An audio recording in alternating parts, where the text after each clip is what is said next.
पे अगर आप एक बंदे के लाइफस्टाइल पे फोकस करते हैं, वो इंस्टाग्राम पे बैठा हुआ है, उसने अपनी एक याट ली हुई है और याट के साथ उसने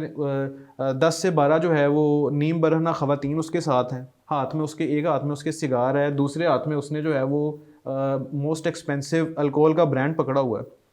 और एक तरफ से वो कश ले रहा है, एक तरफ से वो जाम में से घूंट ले रहा है और साथ में पीछे बड़ा खूबसूरत बैकग्राउंड बना हुआ है। और फिर वो बता रहा है कि जी अल्फ़ा मेल तो ये होता है कि ये देखें, ये मेरा हरम है, ये मेरी याट है जो इतने मिलियन डॉलर्स की है और मैं यहाँ क्रूज़ पे निकला हूँ। तो अगर आप जब तक आप अपने अंदर ये खसूसियात पैदा नहीं कर सकते तो आपने तो जो मर्दानगी की तारीफ़ है आप उस पर पूरे नहीं उतर रहे। अब यहाँ से बंदा बैठा है,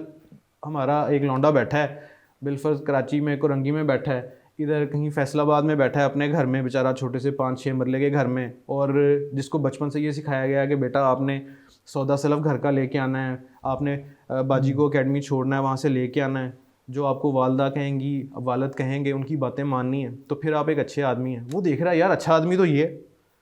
माशाल्लाह 10-12 ख़वातीन इसने इकट्ठी की हुई हैं, इसने साथ में जो है वो सारे साजो सामान इकट्ठे किए हुए हैं, तो मैं किस चक्कर में पड़ा हूँ। अब उसको तो यही मैसेज जा रहा है ना कि यार असल चीज़ तो ये है जिसको मैंने, आइडियल तो ये है जिसको मैंने फॉलो करना है। मुझे घर वालों ने कौन सी ट्रक की बत्ती के पीछे लगाया हुआ था, असल तो ये